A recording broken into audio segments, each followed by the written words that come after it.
Hello everybody, I am Tom and you are watching me play Destiny 2. Well, not really play today, we're just going to do a TWAB video. I have not done a This Week in Bungie video in a very long time. But, this one has some interesting Sandbox changes that are coming in next season, so I thought I would cover it because, well, it interests me. I'm not going to go over everything in the TWAB, I'm just going to go over the parts that I find particularly interesting. There will be a link to the entire thing down below if you're interested in going to read that. But, let's start. First things first. There is a bunch of weapon stats that aren't actually shown in-game, and starting next season they will be. So, airborne effectiveness, recoil, direction, zoom, and aim assist are now all going to be visible when you inspect a weapon on the inspection screen. That's fantastic. This has always been in the API, you could always see it on external sources, but being in-game now is quite nice. There is a bunch of changes coming to a bunch of different weapon archetypes. Scout rifles. They still weren't as good in PvE as they liked, so they're buffing them against red bars by 10%. This change is coming in addition to the buff that all of the scouts got in Solstice as well, so it's 10% additional in PvE. High impact auto rifles, so the 360 RPM. Apparently these guys are okay damage-wise, they're just bad with consistency, so they're upping their stability. I'm not sure if that's going to be enough to make them good again, but we'll see. Who knows. Lightweight bows. So lightweight bows for a long time have been nowhere near as good as the other bow archetypes. So they're trying to address this. They've reduced the base draw time by 5%. It is now 580 milliseconds at base. Increase the perfect draw window. So there is a time when you pull back a bow where you fully draw it. If you keep it fully drawn, you will lose accuracy and damage as you're holding the bow. So they've changed the perfect draw time, so when you get a full draw but you haven't gone over that threshold. So from 0.3 seconds to 0.5 seconds on the low end and 0.55 seconds to 0.8 seconds on the high end. Stability will alter this stat a bit, so you can mess around with it slightly. Hand cannons, specifically Dire Promise. It had its zoom nerfed inadvertently, it's now back up to 14, it was taken down to 13. Glaives. Their interaction with some exotic armor pieces can be confusing, so we've explicitly made some changes to align better with our stated goal. So the melee attack with glaives will now activate certain exotic armor perks, notably AC/DC feedback fence, can't seize armlets, and necrotic grips. That's really cool. I feel like the melee on glaive should essentially work with anything that affects melee, I would think, generally speaking. Breach grenade launchers, they're getting rid of concussion grenades, because honestly, blinding grenades are just better. Concussion grenades don't really need to exist because blinding grenades is the same thing but at a higher range, so it's just better. For heavy grenade launchers, they're getting a buff of 10% for mages and above, which is good. Parasite isn't getting this buff because Parasite is already nuts. But hopefully this will make grenade launchers a bit better again. Also, it didn't say that it's excluding Anarchy, so maybe 10% Anarchy buff. Maybe good. Going into Arc 3.0, you never know. Alright, moving on. They've updated the Dares of Eternity weapon pools. Specifically, they've updated the perks of those weapons, and they're also adding a origin trait to them. Also, they're addressing an issue where Playlist, Crucible, Gambit, and Strike weapons weren't randomizing individual perk columns' perks counts correctly based on number of resets.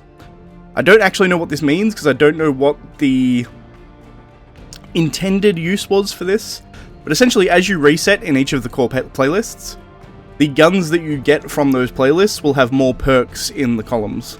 However, this is somehow broken apparently, and they're trying to fix that. I don't know how it was broken, I don't know how they fixed it, but we'll see, I guess. So perks. Gambit and Iron Banner perks were way too specific to Gambit and Iron Banner, so they've upgraded them. The Gambit one is now called Gun and Run rather than Invader Tracker, and essentially gives you a sprint speed buff when you get multi-kills.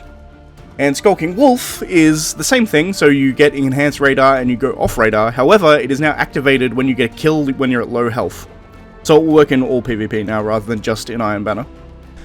Ambitious Assassin, it wasn't as good as Overflow on primary weapons, so essentially they've just buffed Ambitious Assassin. The magazine overflow is now 20% per kill, and it goes all the way up to 150% at max rather than 50% as it was. So hopefully Overflow isn't going to be just the superior choice to Ambitious Assassin. You might have Ambitious on a couple of primary weapons and keep it now, rather than immediately get rid of it. Wellspring has a buff. It used to have an internal cooldown, which would prevent it acting too quickly. But that has just been completely removed. So if you have a rocket launcher or a grenade launcher that's got Wellspring now, if you kill a bunch of enemies at one time, you'll get the energy back, the ability energy back from all of them. So Wellspring, on a kill, you get ability energy, that's how it works. But there used to be a cooldown, so if you got multi-kills, it wouldn't give you all of that energy, but they seem to think that that's fine now, which is great. Sounds good to me. Perpetual motion, this doesn't really matter, but they got rid of the audio-visual effect of perpetual motion triggering, because it triggers all the time, because it just triggers by you running, so, you know. And Leb from Gold wasn't respecting the functionality of splitting the special ammo picked up by 2 special weapons were equipped. So they've just fixed Lead from Gold, which is a perk where you pick up a heavy brick, and it gives you green bricks as well. It gives you green ammo at the same time. Concussion grenades no longer rolls on grenade launchers, we've already done that. Vice Stinger was bugged, where it gives you additional ammo, so like it'll just fill your magazine as you're firing. And on bows specifically, it was supposed to give a faster charge time, or a faster draw speed. There was a bug where it was also giving a faster charge time on linear fusion rifles. They've fixed that, it no longer does that. And finally, Zen Moment and Particle Repeater are 2 perks that people didn't really understand because they were confusing in their descriptions. They've updated the descriptions to be correct. Now, interesting parts. Exotic buffs. First things first, Le Monarch, Intrinsic Overload. Thunderlord, Intrinsic Overload. Malfeasance, Unstoppable on the explosion. So if you get 5 slugs into someone, they will explode. That explosion is now unstoppable. They also buffed its airborne effectiveness to fall in line with the other 180 hand cannons. Because currently it was really, really low for some reason, but they've now bumped it up to match the others. Wishender, bunch of changes. Intrinsically anti-barrier. Increases the number of hits versus most targets from 2 to 3, more hits against vehicles, still 2 against players. Increased damage versus champions, mages and mini-bosses by 10%, and draw time has been decreased by 8 milliseconds. Tiku's Divination, draw time has been decreased rather from 612 to 580. And then we have Legend of Acreus. Good old heavy shotgun that nobody's used in a very long time. So the catalyst now gives it Trench Barrel, which, for those who don't know, because nobody uses shotguns anymore, Trench Barrel is a perk where if you get a successful melee hit on somebody, it doubles the damage, I think, of your next 3 shots. So, you know, could be good for burst damage now. The Callus Mini Tool and the Mitre Mini Tool have been brought together. Essentially, the Callus Mini Tool had its airborne effectiveness bumped, and the Mitre Mini Tool had its zoom bumped to match each other. And the Baroque Drang now matches the regular Drang for airborne effectiveness. Sweet Business got a buff to airborne effectiveness. Fighting Lions are getting a damage buff, which is kind of crazy. Well, there's going to be a lot of Fighting Lion in the Crucible. We'll see. And now we have a couple of proper reworks. Starting, we have Lord of Wolves. It's getting nerfed, essentially. The idea is they're trying to make it harder to use in PvP while making it better in PvE. So Lord of Wolves is a shotgun, technically, but in reality it's kind of like a flamethrower.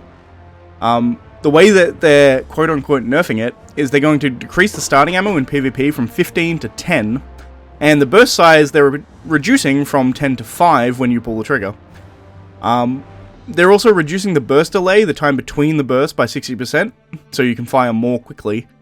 And they've decreased Lord of Wolves' base damage by about 20%, and now it is 35 to the body, and 44 when you've got the exotic perk Release the Wolves active.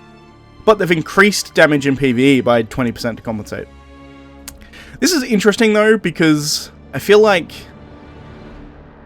once you get Release the Wolves active, 44 to the body is still enough with a 5 burst from Lord of Wolves to kill somebody, right? Because you're doing 220 damage if you hit every pellet, which Lord of Wolves always hits every pellet pretty much because it fires essentially in a straight line. It's like a straight line of fire that shoots out the front of the gun. So I don't know. I feel like this isn't necessarily much of a nerf, honestly. I don't know. We'll see. Dead Man's Tail, they've changed a bit. They're changing Cranial Spike, so it no longer gives a damage buff versus players. Instead, it grants an increased reload, aim assist, and range per every stack you have of it. So, it still grants the damage in PvE, but PvP you no longer get that damage buff for Cranial Spike, so you're not going to be one-bursting people in the head when you have full stacks of Cranial Spike. And when you reach max stacks of Cranial Spike, the Catalyst now increases the hipfire RPM by 50, i.e. it will be a 180 RPM scout, but you will deal reduced damage per bullet. I think this means specifically in PvP, I don't think they would reduce the damage on the faster hipfire in PvE, but you never know, maybe they do. I don't know. We'll see. I have to play with... This is a... how would you describe it? A in-depth enough change that I have to play with it to see whether or not it's better, worse, or the same. It's hard to tell. Collective Obligation. So this is an exotic that, as far as I know, nobody has. I've still never got it to drop. I still don't have it. It's the only exotic in the game I don't have, and it annoys me. But this is the pulse rifle that you get from Vow of the Disciple. But they're buffing it hugely. Essentially the way it works is that you do void debuffs on people, and then you can steal the debuff off them to buff your gun. That's how the base idea of the gun works. But they've increased Void Leech, which is the buff that you pull onto yourself. That's now 15 seconds in PvE. PvP it stays where it was at 10. They've removed the cooldown, so the way it used to work is that you would get a kill with it, you'll get this buff. This buff would then last for 10 seconds, and then you would have to wait another 10 seconds before you could activate it again. That cooldown is now removed. You can just activate it immediately again if you have the enemies around to do so. They've added a 20% damage bonus against PvE combatants only while you've got the exotic perk active. You take less hits to fully charge the exotic perk. Kills against debuff targets instantly charges the perk. Void Leech is also instantly charged when your character is affected by void debuffs. However, you cannot do that by throwing a suppressor grenade at yourself, unfortunately. And they fixed a bug where Umbral Sustenance was activating with non-void overshield, so that's just a fix to a bug that was happening with the gun. So that's cool.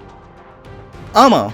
Few things here. One is Omnioculus. It's getting a big nerf, which is good because it was honestly stupid in PvP.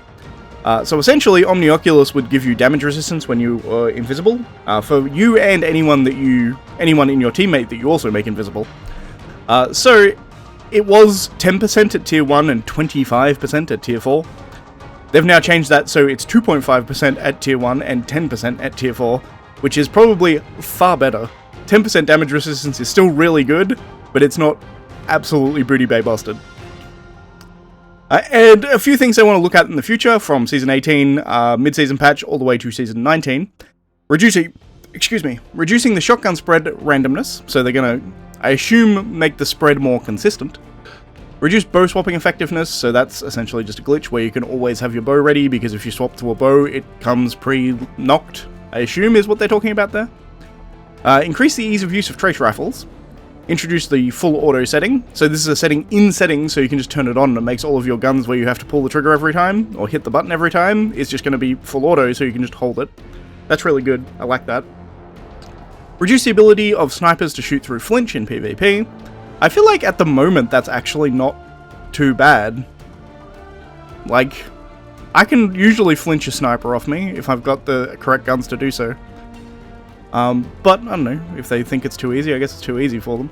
Examining some small targeted balance changes to certain PvP outliers. Pulse rifles with out-of-band effectiveness, so pulse rifles that are too good, essentially. High-impact scout rifles being too easy to use, and precision fusion rifles being too easy to use. Allowing glaive interactions with exotic armor that buff melees. I assume they're going to do that with more exotic pieces, we'll see. And fixing glaive hit detection, which is good because it is annoying when you're using a glaive and I don't know, there's something weird with it. Glaive's particularly noticeable in PvP. I don't notice as much in PvE, but PvP where like I need to get a kill, you'll hit someone with the glaive and shoot them and then they don't die because they didn't get hit by the glaive melee. I think melee hit detection in general is what they need to fix, but whatever. They are reworking some enhanced perks and folding spec mods into the base perks.